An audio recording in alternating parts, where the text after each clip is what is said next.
All right. Got to keep this fairly close, I think, Rob. I'd just like to begin today by acknowledging a few of our distinguished persons in attendance. So Sean Lewis, Deputy Mayor and City Deputy London.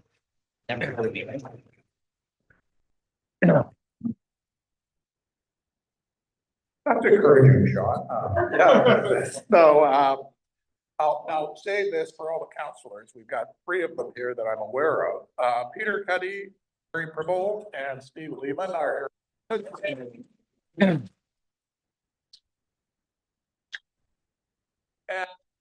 former VP and Chair of the City, Ed Holder, is with us. Thank you, Ed. Sorry, I don't want to.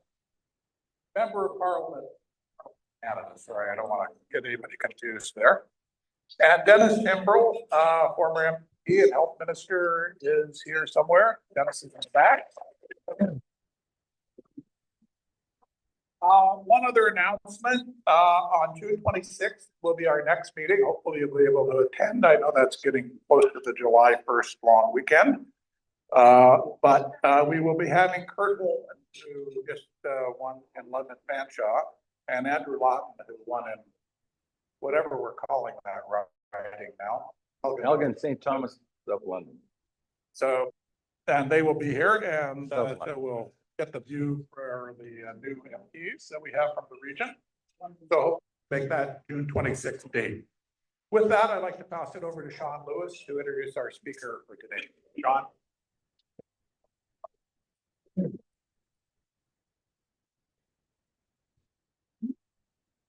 Thank you, Rod, and good afternoon, ladies and gentlemen. Thank you for giving me the privilege to join and introduce special guests.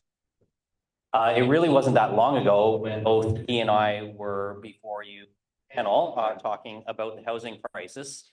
And although it wasn't that long ago, a lot has changed since then, not the least of which we've had a provincial and a federal election. And it's with that provincial election in mind, and now in the rearview mirror, get to introduce today our MPP for Elgin, Middlesex, London, now serving in his 2nd term, Rob. Rob, you crushed it in your re-election bid. Over 6,000 more votes than your first time around, and almost a 5% increase in popular support, getting you really, really close to that 56% mark. So anytime you win with a majority of your constituent support, that is just a tribute to the kind of work that you're doing as an MPP.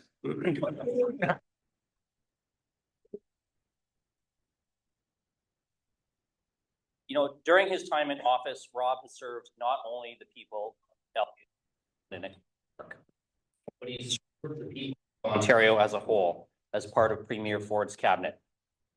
He first served as the Associate Minister of Housing, and then he was promoted to the role of Minister of Agriculture in the previous government, a role where his extensive experience in farming and his time at Master Feeds made him eminently qualified for. And then after the election, he was promoted again. And I'm saying promoted with full disclosure that as a deputy mayor, I have a little bit of a bias in this. I'd say that after the Premier and the Finance Minister, you got to put the Finance Minister first because you always need the money to do things. But I would say that the role of municipal affairs and housing is the most important job in the province right now. We are still in the midst of a housing crisis, and there's a lot of work to do on that file. We are making some progress, but I can't think of a better man to lead that file moving forward. And I know that people argue that maybe health is more important, a portfolio or education. And listen, I'm not going to talk about health. As some of you know, today is my first event out since covering and having some surgery, and the care was excellent. But municipal affairs and housing are at the root of all of the communities in Ontario that we all call home. Municipalities deliver the services daily, the garbage collection, the snow plowing, the fire and EMS services, the community spaces like pools and libraries, and of course my favorite, hockey arenas. And all of those are built around the reality that along with the municipality, it's the house or the townhouse or the apartment, the place where you lay your head at night, the place that you call home, those together form the communities that are intrinsically linked to the foundations of economic prosperity, well-being, and family are built on. So, in my opinion, Premier Ford could not have picked a better person than Rob Flack for that role. In the past couple of years, I have come to know Rob as a smart, pragmatic, hardworking person, not just for the Premier, but for the people of his riding and for the people of this region and this province. I can tell you, we've sat down for some lunches and some long conversations. We've had some phone conversations late into the evening, long after other people have gone home for the day. Rob is still at work and making those calls and taking the time to listen to municipal perspectives. And I know it's not just here in London. I know it's with communities large and small across this province as he works to help us find ways forward. And Rob and I don't always agree on everything. I'm sure there are moments when I send a text or leave a voicemail saying, hey, Rob, it's your favorite deputy mayor. He's probably thinking my favorite pain in the butt is more like it. But he values different perspectives. He recognizes that to succeed, we're in a partnership. The federal government, the provincial government, the municipal government, civil society, and society as a whole. It is a partnership. And working together, even when we disagree, finding ways forward, finding compromises, that is how we are going to be the best for our country, our province, and our community. In the last couple of years, I've come to respect Rob immensely as someone who's working for that better tomorrow, and as someone that I don't just consider a colleague, but someone that I can call a friend. And just for the record, we actually usually agree more than we disagree. So with that, ladies and gentlemen, it's my privilege to give you Minister of Municipal Affairs and Housing and MPP for Elgin Middlesex, London, Rob Flack. Thank you, sir.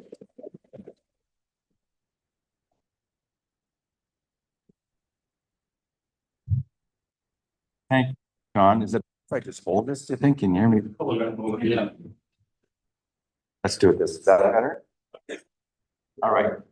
Well, thank you, Sean. As always, it's great to be here at the Macdonald Cartier Club and see so many familiar faces. I want to start off by recognizing my mentor at the back of the room, the best premier, I'm going to say, that never got elected in this province. Now I can call him, because we changed this, with the Honorable Dennis Timbro. Yeah.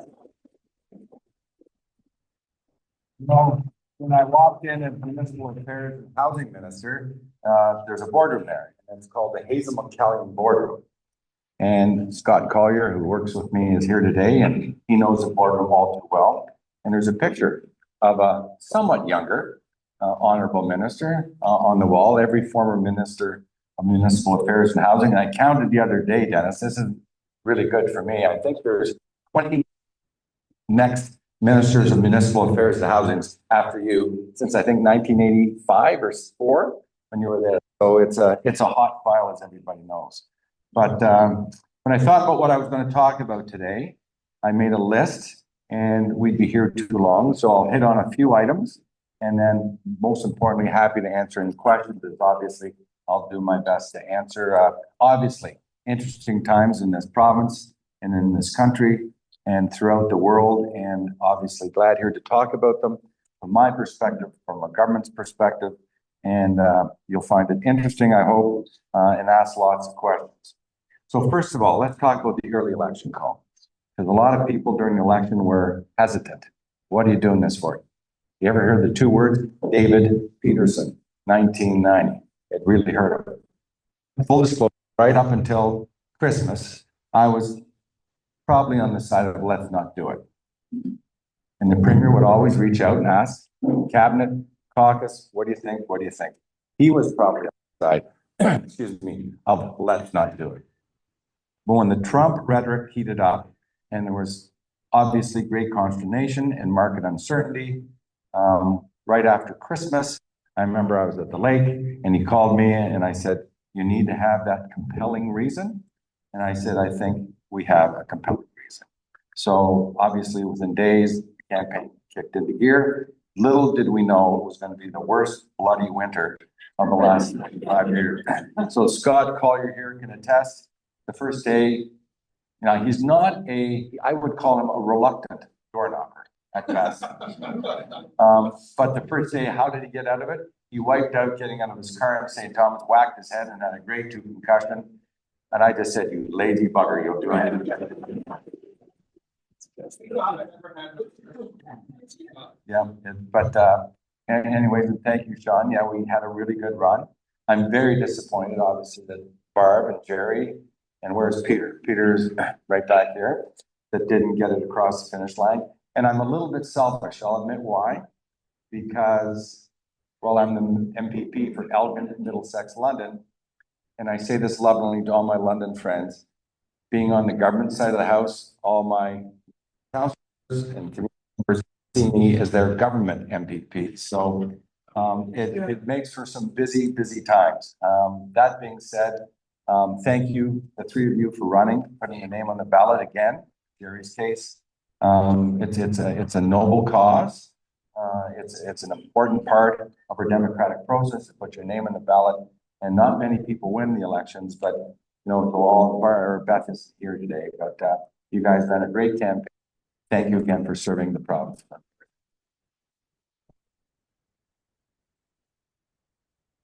So we called the election and life went on, and then guess what else happened?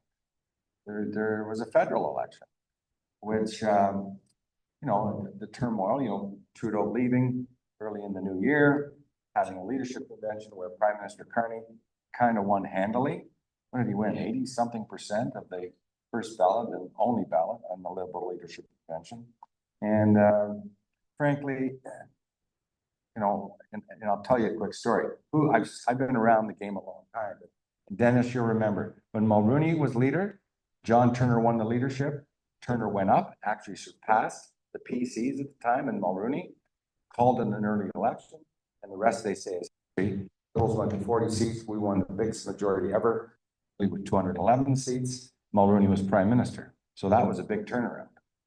Then when Kim Campbell became leader, Chrétien was well ahead in the polls. Kim Campbell actually exceeded Chrétien. Within weeks, we went down to 2 seats. So I was talking to the former premier, David Peterson, when I got up this role. And we were talking federally, and he said, that was an amazing election, blah, blah. I said, have you ever seen this turnaround like this? 20 points of massive turnaround. I said, Mulroney, Kim. He goes, well, there's one up. And which one? He goes, the election in 1990, which was, he was in a stratospheric phase. He was up in the high 50s in approval ratings. And we know the rest is history. And Bob Ray became, I forgot what number, Lee would know that, 20th Premier of Ontario, I think, or 21st Premier of Ontario. So interesting election. Congratulations for Kurt Holman to win is amazing. It reminds me of Frank Mazzilli back in 1999 when he won. The splits happened, right? But who would have thought that this would have happened? But I can say this, love it or hate the result, Prime Minister Carney has, I think, gained the support, the vast support of the people of Canada. He's working very closely with the premiers. The premier is heading to Saskatoon on Sunday. I was with him for dinner Wednesday night. It was some friends, and he regales us on the story about Prime Minister Carney and how, you know, no matter what political strife we have in this country, we have an existential threat with President Trump and his thoughts and his deeds and his actions. And the two of them are locked in step in terms of trying to get it done to protect Ontario, to protect Canada, along with the other premiers across the country. So it's good that they're off to a good start. I think that's always important, not only politically, but for Canada. And that is really what this is about. And frankly, you know, I'm going to say this. I was very proud of the Premier of Ontario, and I really mean this. He stood up for Ontario. He stood up for Canada. He won on anyone who would listen to him and talk and was aggressive back. He got the Ludman to back off at times, and it was him that did it, frankly. No question. Premier performance enough. And, you know, as I've got to know the Premier, and I'd say I know him pretty well now, what you see is what you get. He's a down-to-earth guy, but he is passionate about the province in this country, and I've never seen anyone. And Jimmy Whalen's here. I think you'll acknowledge this.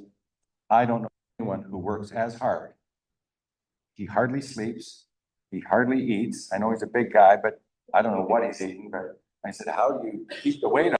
Not, he hardly eats, but the guy goes 24/7 and he is passionate and compassionate and willing to get it done for Ontario. So we really do, partisanship aside, have a dedicated, loyal, strong leader in Premier Ford. No question about it.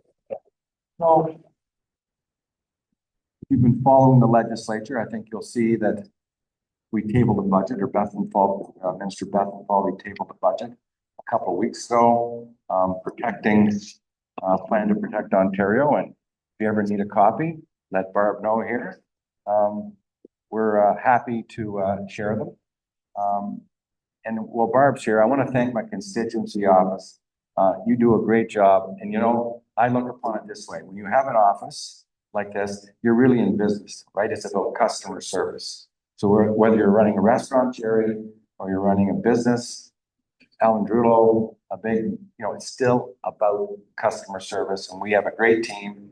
And at the end of the day, as I've always said to the Premier, and I've said to you, no matter what job he gives me, my first priority, my first responsibility is the people of Elgin, Middlesex, London. That's first and foremost. That's of an MPP, is that Holder knows all too well. You can be in cabinet, it's nice to serve, but your first accountability to the people elected you, and it's an honor to serve. And I'm so pleased to see so many folks from my riding here today. So thank you all for coming.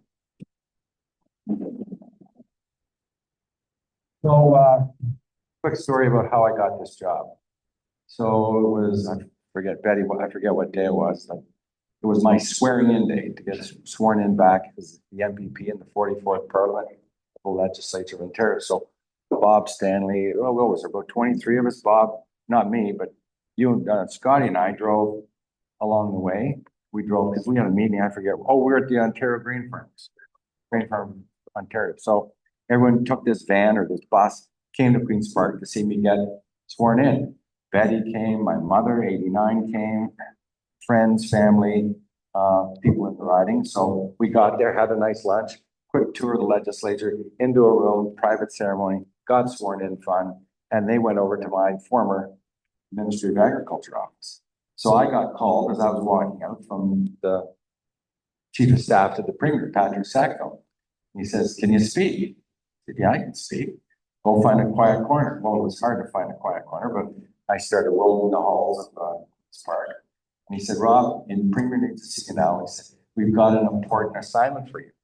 So I said, "Okay, well, great." I thought it was something on top of what I had, right? Like assignment, didn't say ministry. So I walked in and the Premier walked in and we had small talk. He says, "Okay, Flacker," he says, I've got an important assignment for you." I felt like I was in Mission Impossible. And he said, "We have this assignment for you. We have this ministry if you choose to accept it." I said, "Like, what are you offering me? If I choose to accept, of course I'll accept it." And then when he said, "You've done a great job in agriculture," and I knew exactly where he wanted me to go. So I obviously I said wholeheartedly yes. I said, "Remember, I don't come from a municipal background.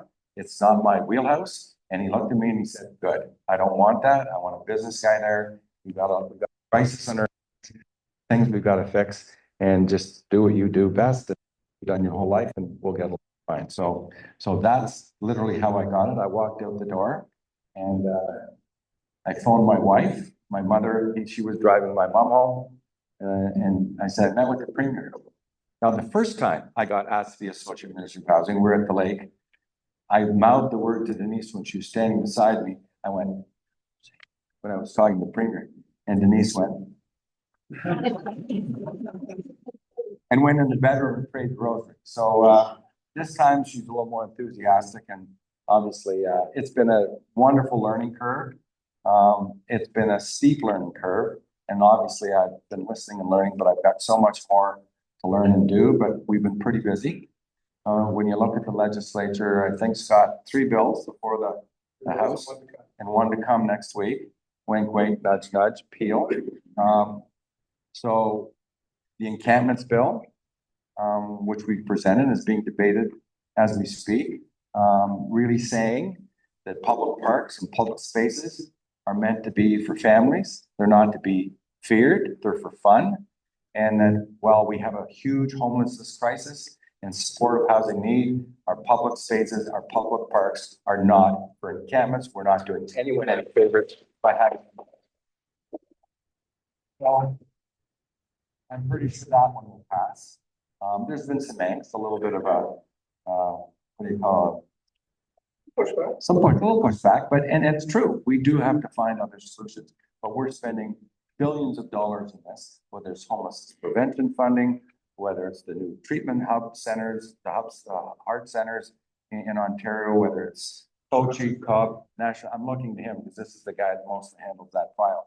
But we really are, but it's never enough. I met with mental health and addictions this morning before I came here, and it's never, ever enough. And the problem is, and I'll talk to this at the end, if you don't have the treasury, if you don't have the income, Dennis, you remember this, you run massive deficits, your credit rating goes, becomes terrible. I'm trying not to swear. So it's a really difficult balancing act. So I think Peter Path's budget has done a pretty good job, and I'll talk about that in a sec. But the second bill we have on the go is that's actually been passed. It got unanimous consent, all party support. So my first one to ever get passed was Municipal Code of Conduct. So I'm looking at municipal councillors here. There are 444 municipalities in this province. And I didn't know these even existed, 150 unincorporated municipalities or territories, Ontario and Northern Ontario. And not one size fits all, and everyone can have their own code of conduct. So we're going to standardize conduct right across Ontario and make it for those that act inappropriately. There's a process, fairly diligent process. It will include the Ontario Integrity Commissioner and finally unanimous approval by local council.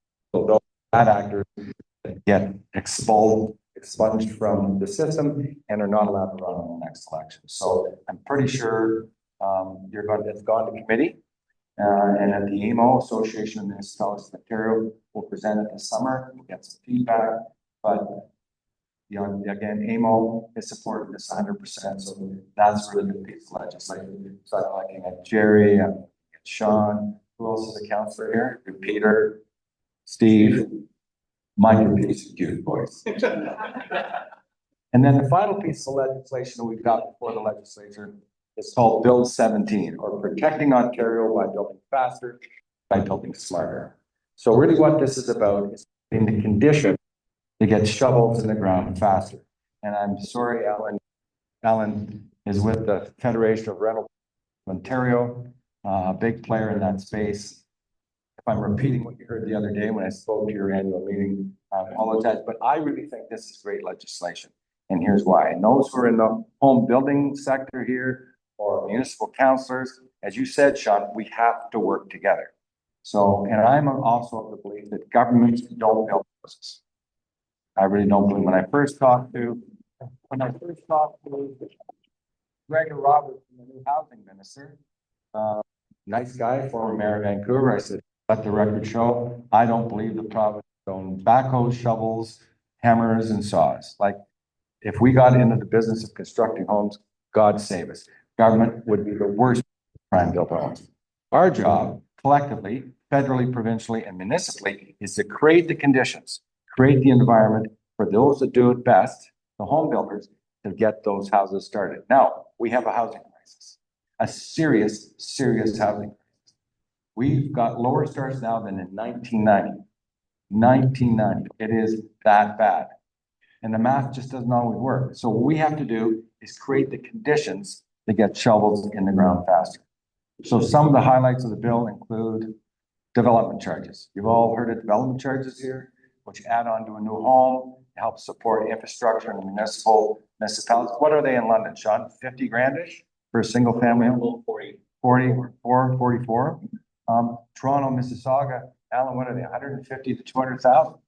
They're punitive, and they're really not adding to affordability. So what we've asked to get shovels in the ground faster, we've, instead of paying the DC at the time you pull a permit, a building permit, we're saying you cannot collect those DCs until occupancy. It gives the home builders a little more free cash flow to get shovels in the ground faster, start more more starts, and acting upon that is key. Second, for long-term care. We need 35 to 40,000 new beds in the province. So what we've decided completely develop is long-term care. And big bill, they could $3 million to the cost of building that particular long-term care home. So that's gone. The building code. This is what was amazed me when I walked into the Hazel boardroom on the credentials. There's and they were that thick. I went, what? Great. Oh, man, that's the Ontario. So then my brief just code. There's many iterations through people, municipalities. I don't know if London, you add code. Your own, you did. So, yeah, people, their little studies, this, that. So what we said in this bill, done. The code is king. It's a great code. It works well. So whether you're in Wawa or Windsor, Pembroke or Pickering, London, give me another L. Listowel. The code is king. You can't add to it. You can't subtract it. It is what it is. And Alan, again, when we talk, you can go from London to Kitchener to wherever you're doing business, and the iterations are crazy, along with studies. So just think here, folks. You look across the province, municipalities have these studies and these reports that need to be done to get official plans approved. Well, they're different everywhere. So what we're going to do is we're freezing how many studies you can have, and we're going to actually sit down in the summer and scale back what they need to be and try and come up again with a standard right across the province. And the great news about this bill, and you don't often see it, but the Association of Municipalities, AMO, and the Ontario Home Builders and Build have endorsed it 100%, and it's not often you get the two of them or the three of them agreeing on something like this. So we're excited to get it approved. I'm hoping to get it passed next week and before we introduce the last bill. And the last one I want to mention for our municipal friends here is infrastructure. Folks, it is the biggest risk. It's the biggest challenge we have in the province. Aging infrastructure, new infrastructure needed. We're a province of 16 million people. When I went in high school many years ago, Peter, you and I was 7.5 to 8 million people. It's more than doubled. So the dream of home ownership has become not attainable in many, many communities, if any. And we have to make sure we have the infrastructure in place to make sure that we can get these, because without it, you're not going to build any homes. So we want to look at municipal service corporations as a possible tool. And I think Peel County will be the pilot project where you will set up where private equity, where pension funds, others can invest, lend money back to the municipalities to build infrastructure. So DCs will not be as big a part of the cost of building. And it's key. When I take a look at the billions we're investing in infrastructure, over 3 billion in the last year. If you talk to the Water and Sewer Main Association, they say the need in the future, next 20 years, is 160 billion. And we can't raise the taxes. We haven't raised the tax since we got elected. You guys don't want to raise taxes. Nobody does, but there is only one taxpayer. So we have to get bold and innovative and create new solutions to fund these things like major infrastructure projects. The economy is tough. Housing starts are really tough. So again, our job in this ministry is to create the environment so our home builders can get on with what they do best and build these homes. Why? Because the dream of home ownership has to stay alive. I bought my first house in 1983, just out of university, paid $54,000 for it. I had $16,000 down. I was making $30,000 a year, and I had a company car, so I was a bit of a player. You know, I was pretty confident, but I got my mortgage. Guess what? Interest rates at the time were 19%. 19%. I could make the math work. Today, I talked to Mayor Guthrie in Guelph a couple of weeks ago. That house, the very same house, I drove by it just for historical purposes, is selling for $1 million. $1 million. It was less than 1,000 square feet, no garage, nice little house, 40-foot lot, perfect starter home. $1 million. So think of what you need for an income to carry that. And interest rates are 4 or 5%. and the math doesn't work. It's sad, it's wrong. We have to change the math. We have to create the environment so people can afford their homes. And with that, I'll maybe stop there and say thank you for your time and attention. We're going to keep supporting our premier, keep supporting our country, our prime minister even, because we've got some challenging days ahead. We're going to protect Ontario as best we can. And I will say it, as I like to end, we will never be the 51st state of the United States. Thank you.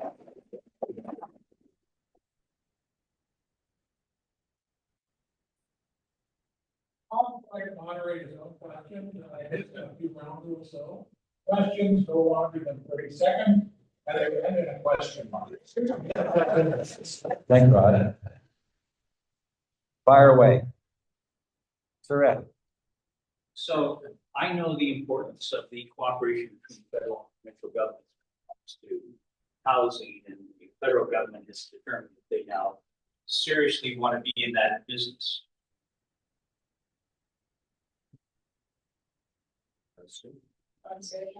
I could sing, yeah. Please don't. Minister, I was, in the government, I understand the relationship between federal and provincial governments when it comes to municipal projects. And the federal government has really inserted itself into the housing world, but with Gregor's mindset, federal minister.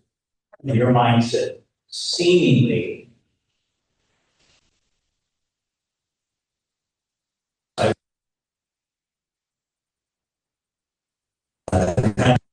you and the federal minister. Well, that is a great question, Ed. And this way, lots of the province can be in the housing business without building houses. So we own, I think, how many different properties, Scott, do we have that are provincially owned lands, including like the psych hospital down here in St. Thomas? Roughly 200 sites. 200 sites. Not all can accommodate housing. Many could. And all types of housing, affordable, supportive, purpose-built rentals, market-based housing, modular, whatever it may be. So we can be in the housing business by repurposing those lands and making sure they're available, along with some federal lands, make sure we get homes built. Where we differ is that I think the home builders will be the people building them. Because by the time the federal government staffs up, like, how are they going to build homes? Like, but we can still be in it. We can still be in it by using our assets, creating conditions, and, repurposing those lands. Like the psych hospital down in St. Thomas, we're going to win the day there, and we're going to get a result. And we're going to get some density. We're going to get some good homes built to support Volkswagen, which I think everyone's heard is still on board to plow ahead, get this massive gigafactory built. It'll be the 4th largest in the world when it's done. So the one thing I would say too as well, Ed, is that, the federal campaign include HST, a removal of HST for first-time home buyers up to $1 million, I think. And the other thing they talk about are DCs. They want to eliminate DCs. Well, first on the HST, I can't make a commitment that we complement that or we match that, but understand the Premier and I and Mr. Bethenfall, we have talked about it. We're going to kind of wait and see what they want to do, and we're going to meet first to talk about it. That could be a game changer. And on DCs, frankly, they can talk the big game about DCs, but they have no jurisdiction in that particular field. DCs are a creature of municipalities and the province, and that's how we work together. That being said, as I said to Minister Robertson over the phone, if you want to blow a little funding our way, we'd be happy to accommodate with a reduction of DC. So I feel very confident going into our talks. When I met with the minister, he was very gracious, not overly, pushy in terms of building homes. We both agreed this is not a partisan issue at all. We have to work together creatively, boldly, ambitiously to get more shovels in the ground faster and build homes. So I'm confident right now. I've got no reason other than to be confident. And when I talk to the Premier and I talk to about his relationship with the Prime Minister, I'm even more confident.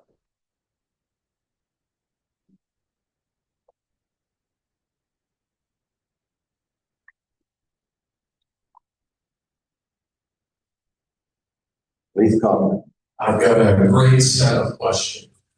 So you have a bill in front of the legislature right now. And for people to properly understand how bad it is in Ontario with development, can you go over one part of your bill that I love? Tell municipalities that when they get planning applications from qualified planners, architects, and engineers, and they say X is X, that municipalities can no longer go back and say, well, we think X is Y, and you need to commission another study at another $150,000 to confirm what qualified experts have already said is X. And I'll just quickly, your point about 30 seconds. I have one project with a client right now in the world capital of not my backyard, which is the town of Oakville, where if it isn't low density of McMansion and white, they want nothing to do with it.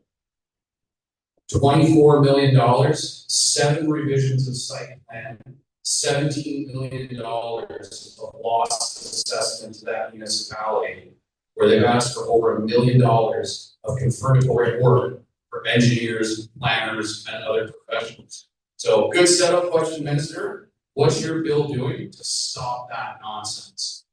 Well, we're here. It takes too long and it costs too much to build a house.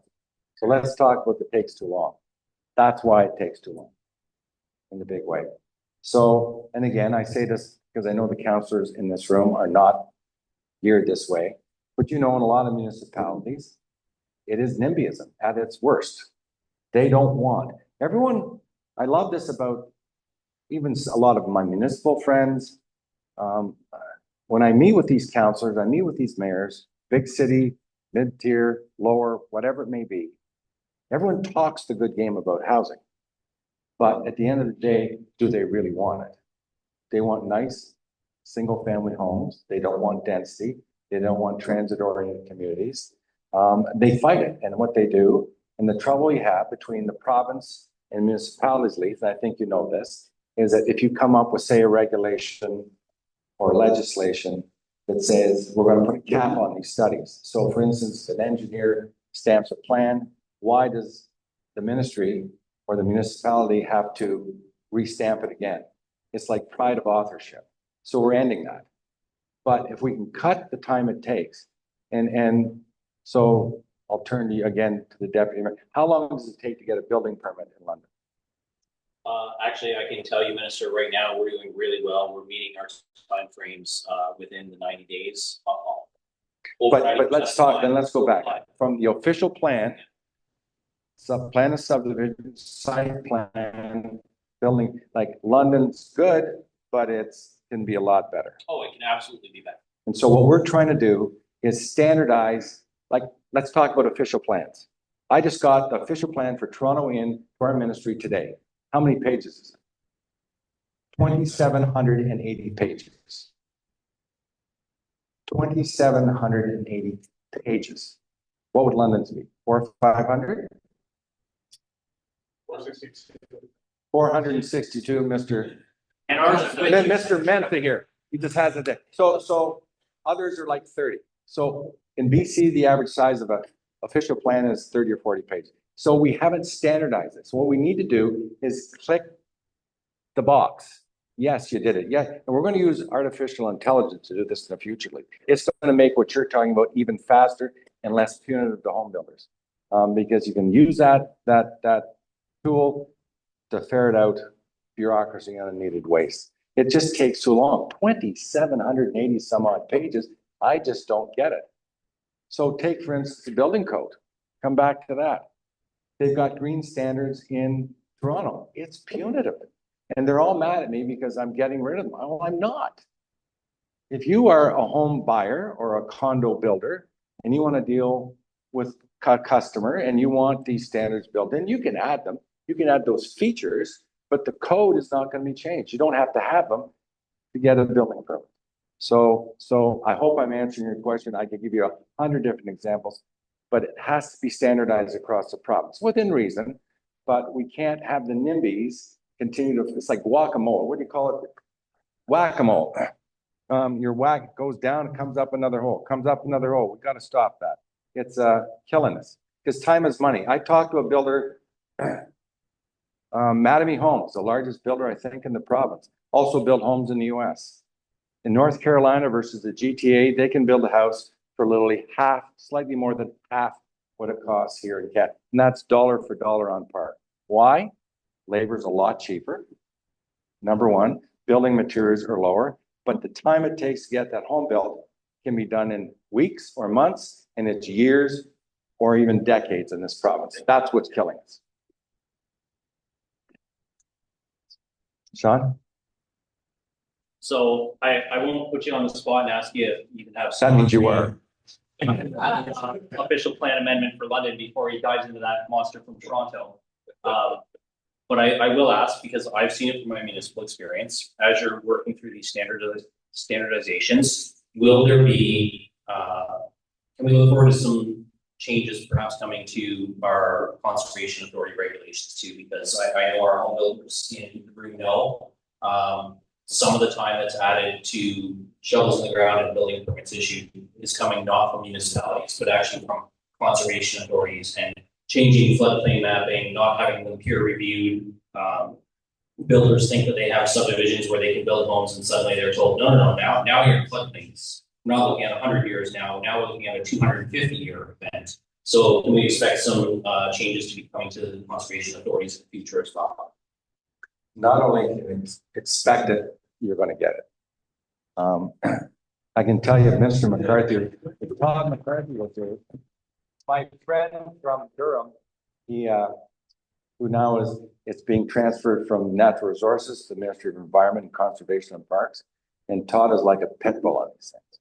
And the Premier put him there for a reason, kind of like the both of us, we laugh all the time, because you have to be a bit of a disruptor and a change artist. So, but they know they're coming and they are not happy campers. So get ready for listening to some big fights. Conservation authorities. Well, that's not a bad idea, but before we abolish them, I think what we have to do is, again, standardize what they do. What are there? Leave 37 in the province? 36, sorry, one more than I thought. And they've overstepped what their original mandate was. And I get why they were brought in. I think it was Leslie Frost or John Robarts brought them in. It was a conservative premier that did it for good reason, but they've overstepped their mandates. And frankly, the one I get, like I've got Upper Thames, Lower Thames, Keller Creek, Catfish Creek, Long Point, Lower Thames. I said Lower Thames. So I think we've got 5 in my riding alone. What is the number one conservation authority that drives me crazy, and probably you too? And there's only one. Upper Thames, bar none. So we got, I'm sorry, respectfully, Leith wouldn't be so respectful, but we got to clip their wings. And they cannot, like, they're holding back getting homes built efficiently. Again, it's time, right? So not only expect it, it's going to happen, and it's going to cause some interesting consternation. Well, it comes back to your point of having people check the same box 3, 4, That's 5 right. times. And then after you do it, then they come back and revise it again. It's pride of authorship. Everyone has to have their little pencil into the deal, and forget it. We've got to just streamline it and get it done.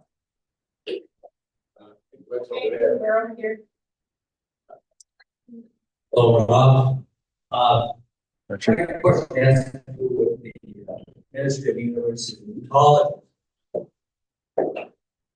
Since rising enrollments quickly negate any gains in lower cost housing in the host community, colleges and universities, will the Ministry of University College be at your table as you look at more global use of More what?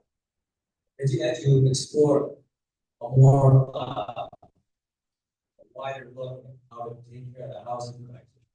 Is your first part? Yeah. So first of all, the Minister, Nolan Quinn, College and University, is always at the table when we talk about housing.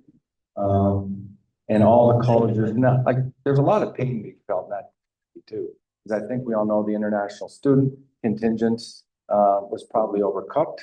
Too many colleges and universities use that instead of an incremental add to what they could do to manage their college or university. It became a primary source of income.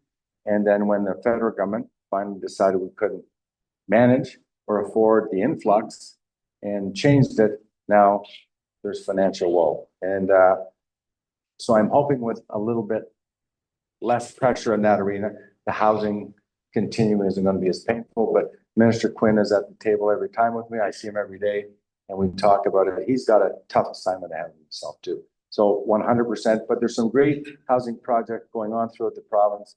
And some universities or colleges are doing it themselves. Some are going outside through third party. It depends on their financial viability. So yes. With regard to the CAs that we're talking about earlier in housing, is this a possible tool for government to move forward developing the CAs? On the budget restructuring, where they're doing now, I'm hearing a first budget of 4 million in 2023, 6 million in 2024. If they implement that, Who's they? Who's they? conservation Okay. authorities are asking for a first budget. Yep.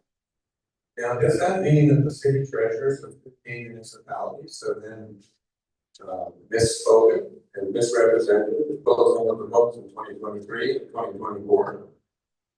I'll let Sean answer that question. So I mean, they can't do that. No. That now is a fireable offense for all of us treasurers and city council, city administrators and possibly mayors. So that offense against the overreach of negative budgeting.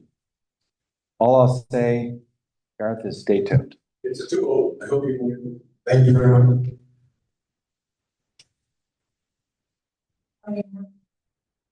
Whatever you want. Thank you. Hi, Mr. Roy. Adam, by the way, was our great candidate in London West. Well done.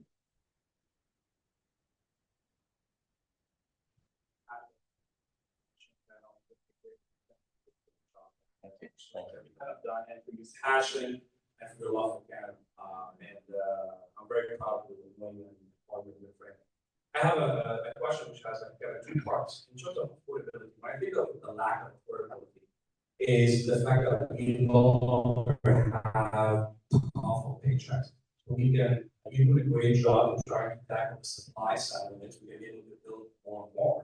But what would you say to the fact that we no longer have those great paying jobs for first-time homeowners can't be able to afford, like, a single car rent? Because the average in London right now is about $670,000. Why, with a 5% down payment, you need approximately $35,000 a year to save down payment. And guess what? The income would have to be for someone to qualify for a home. It's going to be around $150,000. How many of those jobs do we have nowadays in London, Ontario? Very minimum. That's one obstacle. The second thing is we're not talking about demand. Like we can keep building, but as long as we have a massive influx of immigration to Canada, we're not going to be able to meet our target. Has there been any discussion around those two items? And yeah, that's the question. Okay, well, thanks, Adam. Let's deal with the first one. Where I will politely and respectfully disagree a little bit looking forward is when we came into power in 2018, you know how Pierre Paul calls it the lost Liberal decade? We'd lost in Ontario 300,000 good paying manufacturing jobs. And while we got some headwinds in our face now, Trump tariffs, we in the last 6 to 7 years have added 1 million new jobs. And when you take a look at the massive investment, we are, along with the federal government, I might add, along with municipal governments, like take Volkswagen, we're going to create 3,000 new jobs, good paying jobs, pensions, benefits, and we're going to do this so that unfortunately, Trump has put a little bit of a wrinkle into our actions. Honda's on hold, Stellantis is a little bit on hold, but still committed. We are creating these jobs. The agri-food sector now employs 860,000 people. Yes, some of them are international agri-food workers, but some are also long-term sustainable jobs like Maple Leaf Foods right here just south of us now. So I think we are creating an environment to get the jobs. It's a good paying jobs, but again, I'll come back to supply. like, if we don't have the supply, like demand is there. I think we acknowledge it, but we have to find that missing middle. That's the sweet spot. It's bad. You rent today from a great apartment of Ellen Drulo's, you rent, but you have the dream to own your little patch of Canada, whether it's on the 5th floor or the ground floor, or whether it's a single family home. And you just can't have the down payment. You don't have it. You can't afford to move into housing. So that missing middle is the key thing that we have to figure out. And that's where the federal housing strategy, along with you repurposing land, can help. I'll use Habitat for Humanity, as I always like to use as an example. They do a tremendous job of finding that missing middle, making sure the payment can work. When they build equity, they can move into market housing, and they keep that space, that home available for the next family, for the next people that want to move into that space. I just wish they had 150% more capacity. So that's the model we have to work upon. The second part of your question was what would it? The immigration, the demands. Yeah, well, as you know, we as a province do not control immigration. The feds do. And I think by their own admission, they were a little aggressive in what they were doing. Because frankly, when you take a look at the issues in this province, whether it's housing, healthcare, education, go on and on and on, we cannot manage the influx. It's just been impossible. Nobody could. The infrastructure, the how, whatever it may be, it's been really, really hard. So hopefully we're going to be able to get our arms around it and carry it forward and make sure that, again, that dream of home ownership, that healthcare remains not a privilege, but a right in this province, and we're going to have the best education system. Thank you. With that, I will burn my whole paper. Okay, So I will call. great. Thank you.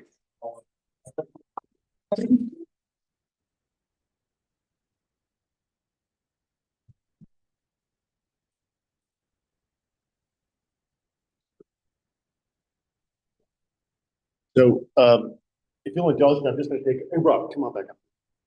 If you'll indulge me, I'm just gonna take an extra minute, and I'll get 2 minutes. So, back in the mid-80s, I ran an insemination crew. And if you don't know what that is, that means I stuck a 4-inch pipette into a 2-inch hen's vagina 3,000 times a day, 5 days a week.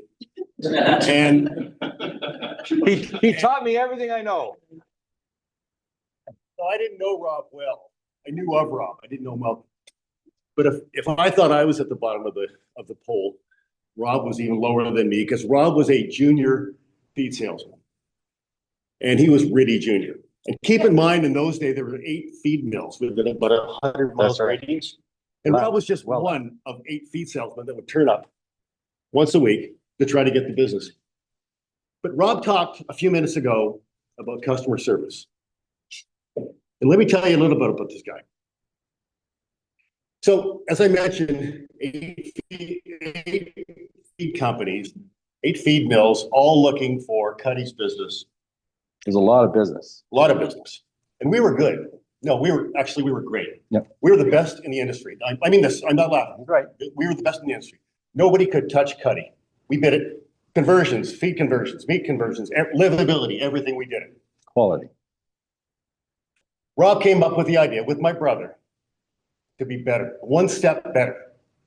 He converted an entire feed mill. Come on, come. Yep. That was our feed mill. It was a salmonella prevention. Salmonella prevention, E. coli. Rob did something nobody in this country had done. Nobody in the States had done. You made a feed mill for one company that demanded the best, and he did. And I called my brother in California yesterday. I said, did Flack have 100% of the business? He said, no, we had to keep him honest. So we gave him about 90% of the business. But he says, hey, hi, by the way. Yeah. So, but what Rob did was he went above everybody else. And he made us better, and he made his company better. And today we are privileged to be here with Minister Rob Flack. And I'm honored. Thank you, my friend. Thank you. You're a good man. Thank you. Thank you. Thank you.